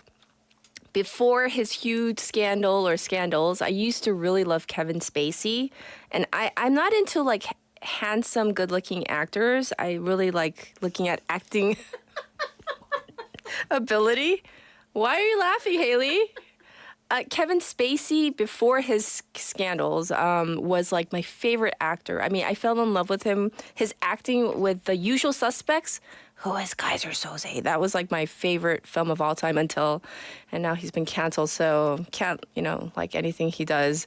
But I was a huge, and then Annie mentioned like Idris Elba. Good choice.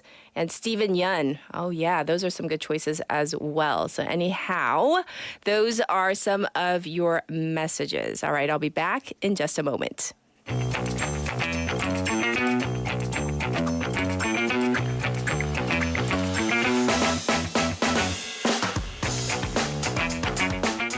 It's time for issue 와글와글. Haley's back, as Hello. you probably heard, kind of. Why were you laughing at Cracking up. I like it. You like actors not for their looks. I'm like, oh, so every actor she likes. It's like a little bit of a shade. I'm like, a little shade. I don't like you because you're handsome. No. I mean, like there are actors that I like or actresses that I like for their visuals, but for the acting alone, like Song Kang-ho is not known for his visuals. Come on. No. Yeah, you know what I'm talking about, right? Yeah. Yes. What? But my mom thinks he's good looking. Really? Interesting. Well, her cup of tea. He kind of looks like my dad. So. Oh, well, there you go. Okay. So, first issue. A major point to watching the Asian Games outside of sports has been this really interaction between, South Korea and North Korea.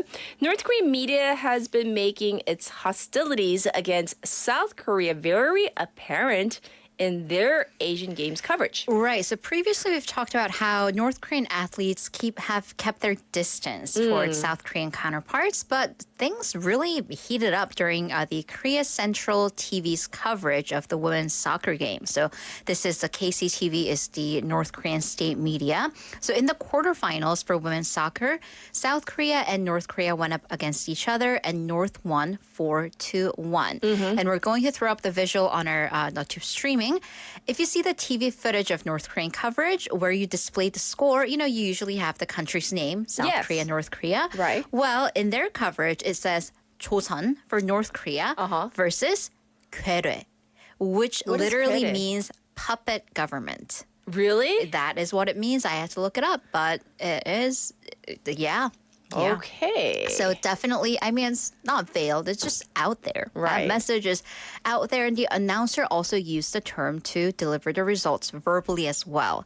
So previously, they used to call us South Joseon or Namjoseon. And this is, of course, the first time that the North has used this very particular, very pointed word choice. So it's, of course, a clear reflection of the tensions that are happening between the two Koreas. And even in Hangzhou, the North has responded very sensitively to how they're called.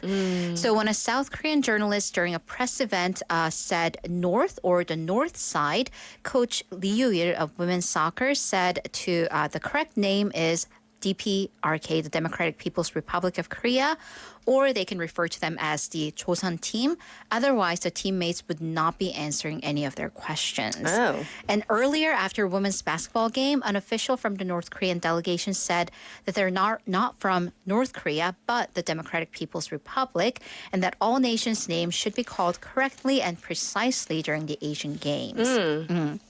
Also, I mean, names do carry a lot of meaning because we've noticed previously that Pyongyang has used the term 대한민국 or South Korea in Chairman Kim Jong-un's speeches. Okay. But it's actually, pundits say it's not in respect of South Korea's sovereignty, but to emphasize that we're not like 남조선 or 북조선 from the same root, but they're completely separate countries. So definitely a show of division. Okay, so that's just another side of the Asian Games.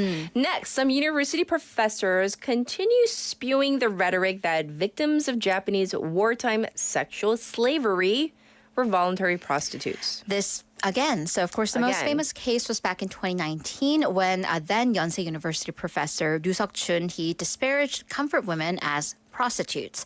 He's currently standing trial for defamation, but the case has been held up for the past 3 years because another case that's linked to this case is held up at the Supreme Court. And also recently, a philosophy professor from Kyunghee University basically said the same thing, that the victims of wartime sexual slavery voluntarily followed the military for prostitution. He was sued by a civic group, but given the precedents, it's hard to see that he'd actually be prosecuted. So some groups are calling on legislation to punish the distribution of false information regarding, and even that term, I don't even like that term, comfort women, euphemistically, using that term. Right. Yeah. So this matter is actually under discussion at the parliament. Similar legislation exists in South Korea and abroad as well. Yes. In the country, we have the May Democratic Movement or the Gwangju Uprising. If you spread false information about this event, you may be sentenced to under 5 years in prison. Germany and Austria, respectively, have similar laws where someone who denies the Holocaust or Nazi persecution of Jews, they may be sentenced to prison as well. So proponents of this act doing the same for the so-called comfort women victims say that although, the single law won't solve everything, the country should at least have these fundamental basic safeguards up to protect our fundamental values. However, others oppose that practically it's kind of vague to establish punishment against what someone says, and it also kind of infringes upon free speech, or it gets dangerously close to infringing free speech. So once again, this is under discussion at the National Assembly, so we'll have to keep our eyes on this. Still talking about it. All right, let's move on to some international news. India banning pilots from wearing perfume when flying. Is there a reason why? There is a reason. So Okay. India's aviation authorities, the Office of the Director General of Civil Aviation, they've recently proposed an update to the bylaws on alcohol consumption. Oh. So perfume, alcohol. They're not drinking perfume. Okay. But the law lists specific items that could potentially trigger a positive breathalyzer test for alcohol. And that famously includes mouthwash. However, in the new bylaws, it says no crew member, so this could even include flight attendants, shall consume any drug or formulation or use any substance such as mouthwash, tooth gel, or perfume, or any such product that has alcoholic content, because that could result in a positive breathalyzer test. Also, any crew member who's undergoing medication, including alcohol with alcoholic content, should consult the company doctor before undertaking their flying assignment. So perfumes, they do contain trace amounts of ethanol or alcohol. Sure. It's really unclear scientifically whether actually wearing a perfume would result in a false positive breath test. I've never heard of that. No, so they're very much sensitive to this issue because unfortunately pilot drunkenness is a thing. That's a real thing. It's an issue. So a pilot for Japan Airlines was sentenced to 10 months in prison for a positive breathalyzer test, with results that was 9 times the legal limit. So I honestly don't know how he was 9 functioning. times. A Delta pilot in the U.S. was escorted off a plane before takeoff because he was suspected to be under the influence. I mean, we've heard of like DUI. I mean, it's bad enough when you're driving a private car, but we're talking about an airplane full of like hundreds of people. Passengers. Wow. So definitely we don't want anyone, any pilot or crew member under the influence, but taking that as Perfume? far to perfume, not really sure. I would want to see like the scientific evidence. Exactly. If I spray the perfume like around my face somewhere, is that going to give me a positive breathalyzer test? Right. If it says yes, I could understand. I mean, mouthwash has been an issue, and that's up for debate. But yeah, perfume. Although, if you're a passenger on a very crowded, in an enclosed space like an airplane, right, I would like you to not wear perfume. But on the other hand, what if somebody has BO? I would like you to take a full Wear shower deodorant. before coming on a plane. All right, lastly, a taxi driver helped to bust a drug user? What Right. So happened? this happened back in July, and it's coming to light now. A taxi driver was driving this female passenger, and he drove her straight to a police station in Namyangju, Gyeonggi Province. What happened? According to the driver, when she got on, the passenger was basically speaking gibberish and kept changing her destination. So he felt that something was very off. And then when she was at the police station, she couldn't answer the police's questions about her name or age. Oh no. And then they noticed track marks on her arm. Track marks meaning like needle marks on her arm. So after questioning, she admitted to having shot up methamphetamine, and then she tested positive and arrested on the spot. I see. So you can see the visual. Well, taxi drivers, smart person. They've actually been very active in kind of taking down voice phishing operations. And so, really doing double duty. Well, thank you for going over all the hot issues. We'll check in with you tomorrow. Thank you, Haley. Have a great day. All right, let's take a song break. This is Let's Do It. Let's Fall in Love by Kono. Is it Faux?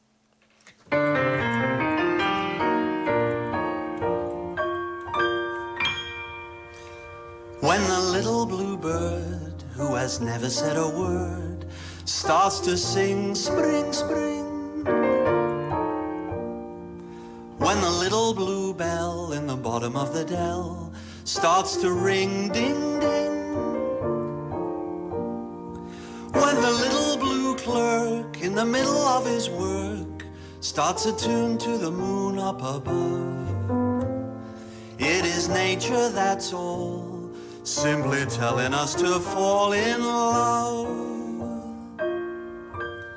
And that's why birds do it, bees do it, even educated fleas do it.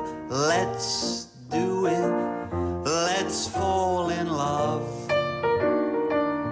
In Spain, the best upper sets do it.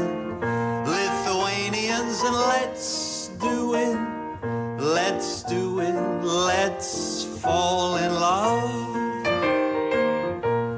The Dutch in old Amsterdam do it, not to mention the Finns. Folks in Siam do it.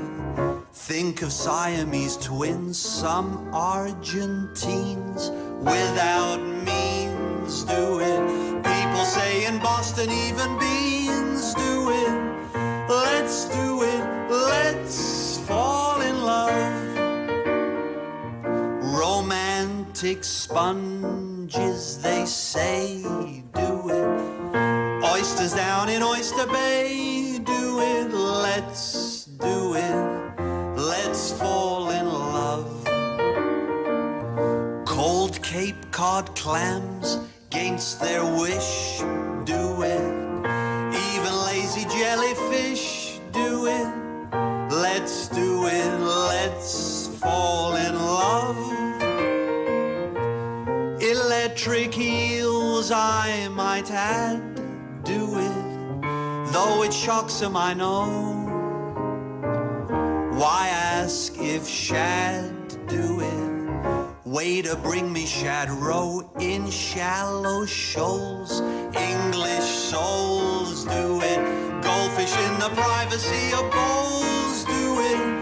Let's do it, let's fall in love.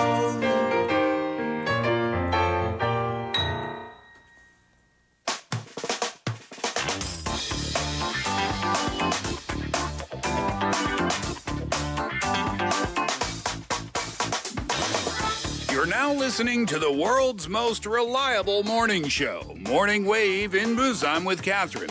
Text in to BEFM # 9050 for 101. You can also reach us for free through our YouTube live stream or on Kakao Talk. Begin your morning with Catherine, and don't forget to reboot your day after lunch. Stay tuned for Steve Hatherley Reboot every day from 2 to 4 p.m.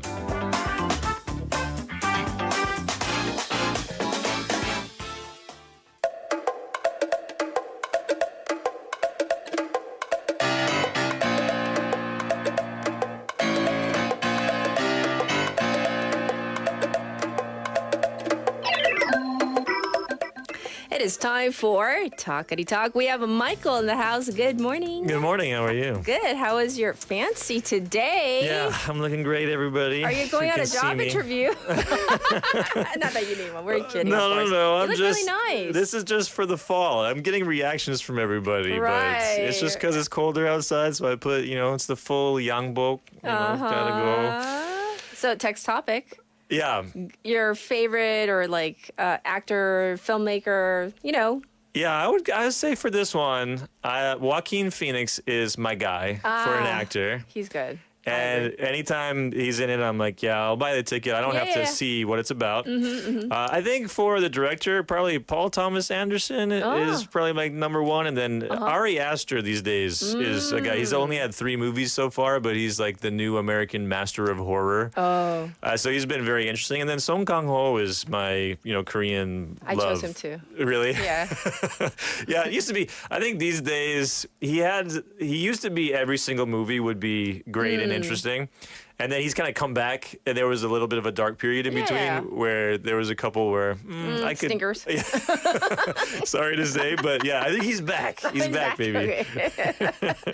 I'm so blunt. I'm sorry. Not stinkers, like so movies. Okay. Yeah, I was trying to say it the euphemistic way, Catherine, please. Yes. All right. So we're ready for some talkity talk. Yeah, so I have a question to start out here. Have you ever seen a panda in person, a giant panda? I have. Okay, now Why do you ask? we're currently experiencing a panda craze in Korea. We are. Following the birth of twin girls at the Korean theme park, kind of nearby Seoul. And the first panda twins, they were born in, South Korea. This is the first time twins. Not the first time a panda has ever been born, but the first time twins. And actually, pandas very often do have twins. It's something like 40 to 50% of the time. And this happened back in July, so I'm not breaking any news right now. You probably heard this, that there are these pandas there. Now, Aibao, who gave birth to the twins, and the male panda Le Bao came to the park in 2016 from China, and they're on a 15-year lease. And then in 2020, also Aibao gave birth to a female cub named Fubao. Fubao.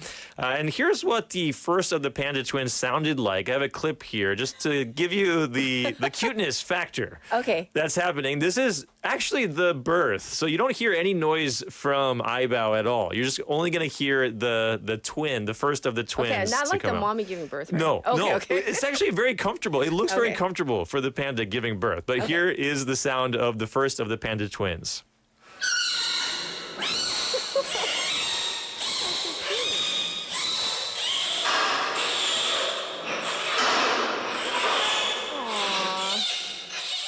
Isn't that cute? It's so cute. And aren't pandas notoriously really tiny when they're born? Yeah, that's what I mean, where you're not, Right. it doesn't look like a struggle for Aibao. It's like, she went number 2. Yeah, she is kind of sitting there, and then she goes bloop, and there's this little pink thing. Exactly, right. And then she puts it in her mouth, and she's kind of looking around like, I did a good thing. Yeah. And I took my family actually to Seoul over this long weekend. Did you see Fubao? And I was thinking about it, and my daughter was actually kind of like, everybody's talking about it at school and everything. So Right. she's like, let's go see Fubao.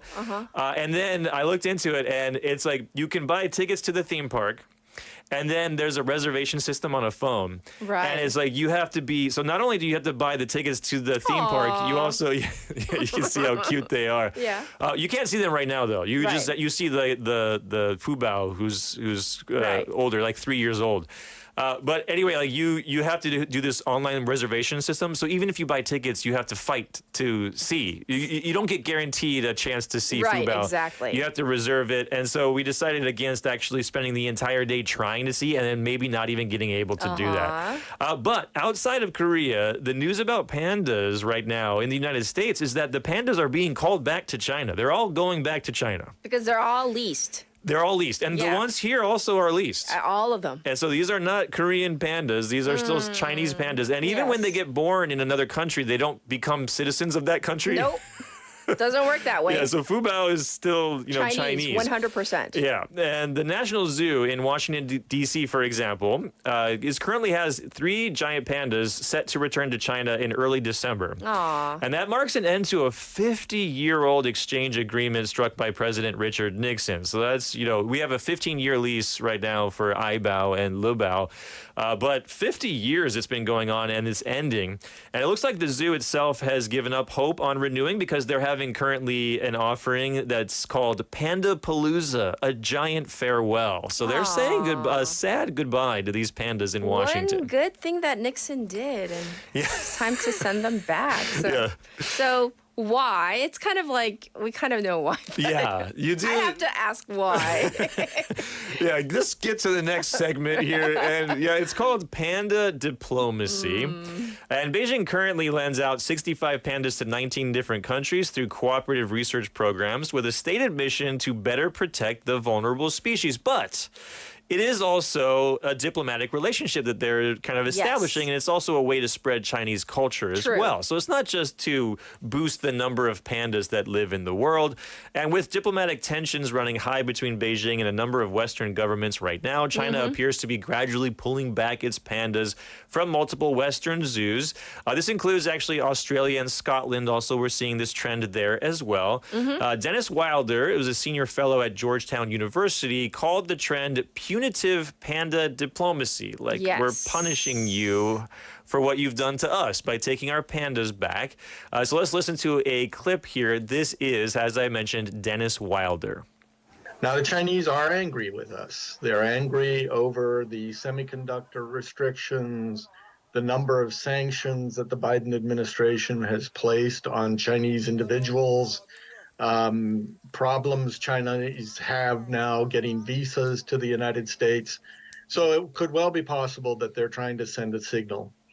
Oh, yeah, that signal is crystal clear. It is. It's more than a signal, maybe, because when we say for that, sending a signal, usually the signal that we talk about in that expression is something that needs to be interpreted. But this hardly needs to be interpreted, does it? And some of the things that he mentioned there, if you just make a list of the kind of flashpoints happening right now with China, America kind of, relationship, we have the, Chinese citizens and officials who have been sanctioned. Yes. We have restrictions on the import of Chinese semiconductors. That's a big one these days. You can add to that, though, the Chinese-made fentanyl. There's a lot of news right now in the United States talking about that it comes from China. It comes in, and there's a drug epidemic happening. That's like the latest accusation on a long list. That's right. Yes. And then also we've had this popular social media platform from China in America. There's some mistrust there for a while now, a couple years. Right. And then there's also uproar earlier about maybe balloons flying over the United States and spying. You remember that also? Weather balloons. The weather balloons. Yes. That's right. So all of these things combined. So basically, China is, taking back its pandas, right? Yeah, it looks that way. So San Diego Zoo returned its pandas. I saw them at the San Diego Zoo. That's the time. You too? Yeah. Okay, so we saw them there. And you're not able to do that anymore, everybody, because they went back in 2019. And then so now, after the ones from Washington, D.C. go back to China, there's only going to be a couple of them at the Atlanta Zoo. And then that loan agreement expires late next year. Wow, so there aren't that many left. And then there will be 0 in the United States at that time. So maybe the end of 2024, there's 0 pandas in the United States. There was also a big news story that did not help this whole situation. I know this looks like a diplomatic move here. Yes. But there was a one that died on loan in Memphis, Tennessee. I remember the story. Yeah. So the name was Lele. And in February, died suddenly at the age of 24. And 24, if you're not familiar kind of with how long pandas kind of live, in captivity, they can live kind of a long time, so they'll be maybe 30 but 24 is not that far away from it. But then that kind of raised some suspicions. Like, why did it die suddenly at the age of 24? There didn't seem to be any disease or anything like that. And then there was also another one named Yaya that lived at the same enclosure. And there were some photos, though. Yeah, and the photos came out, and the fur on Yaya just looked terrible. Right, it did. Yeah, and so people were saying, okay, they're mistreating, and they're not feeding properly, and they're not giving enough exercise and things to play with. So these pandas are depressed, they're being abused, and that just spread on social media in China. So everybody just thinks that in Memphis they were abusing these pandas. And here's a clip from a CNN report on the Chinese outrage over the images that came out of Yaya.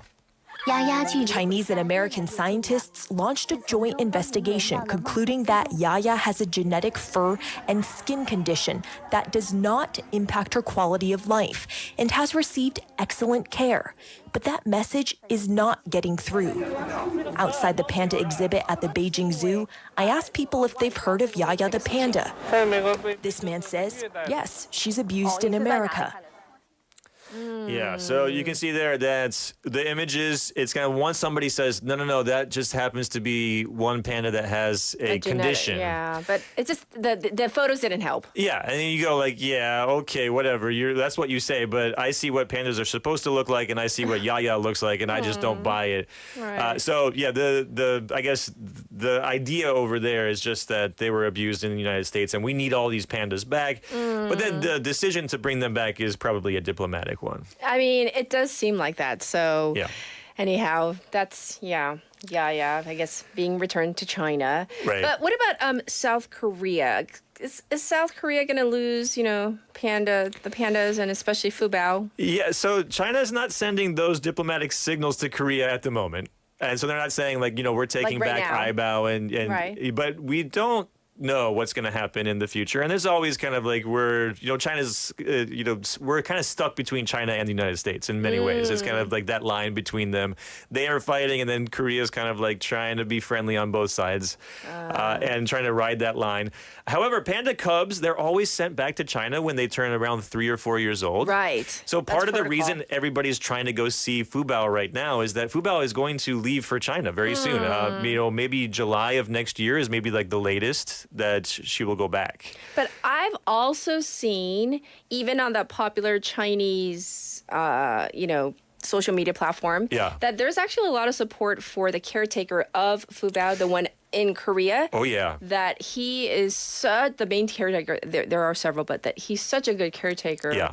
There's some talk of well, maybe we should just leave Fubao there because they're obviously so well taken care of. Yeah, it's really good care. And you're right. There's not all negative about everybody, and all the pandas that are being out on loan. I saw one, for example, that went viral that was the panda in Russia. And the panda in Russia is just so active. So there's these videos with music playing, and he's just throwing trunks of trees around. Sure. And he just looks really strong and really healthy. And the fur happy. and happy. And so, there's also videos of the Korean, the ones in Korea as well, and how, healthy that they look. But, once the twins grow up enough to be displayed and that we can go and see them as well, then again, they're going to be gone, right? It'll be, 2026 or so? And then they'll be going to China as well. So that's why it's going to come up again. Oh, go see the twins. And wait in those lines, and the craze will continue until then. Right. Well, thank you for going over this story and, of course, a couple terms as well. Yes. And have a wonderful day in your spiffy look. Yeah, I'm going to go around just impressing everybody with the way I look. And everybody, I'll see you next week. All right. Thank you, everybody. This was Michael Garrett for Talkity Talk. Well, I'm so glad we are back to full capacity, back to kind of the norm. Feels like a Monday, but guess what? It is Wednesday, so we still got a couple of days to go. And my gosh, Dr. Liu, I want to give you a shout out. You're on a roll today with all the little puns. If you know, you know what I'm talking about. Here is Talk by Khalid. So enjoy. Have a good one, everybody. Bye-bye. Can we just talk? Can we just talk about where we're going before we get lost? Let me our thoughts. Can't get what we want without knowing. I've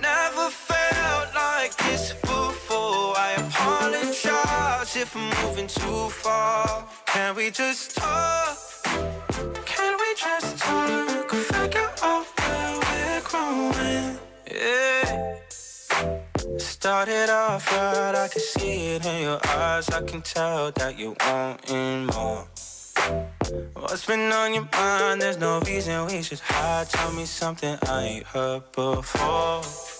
Oh, I've been dreaming about it, and it's you I'm on. So stop thinking about it. Can we just talk? Can we just talk about where we're going before we get lost? And be our thoughts. Can't get what we know without. I've never felt like this before. I apologize if I'm moving too far. Can we just talk? Can we just talk? Figure out where we're growing. Oh, no. Penthouse view, left some flowers in the room. I'll make sure I leave the door unlocked.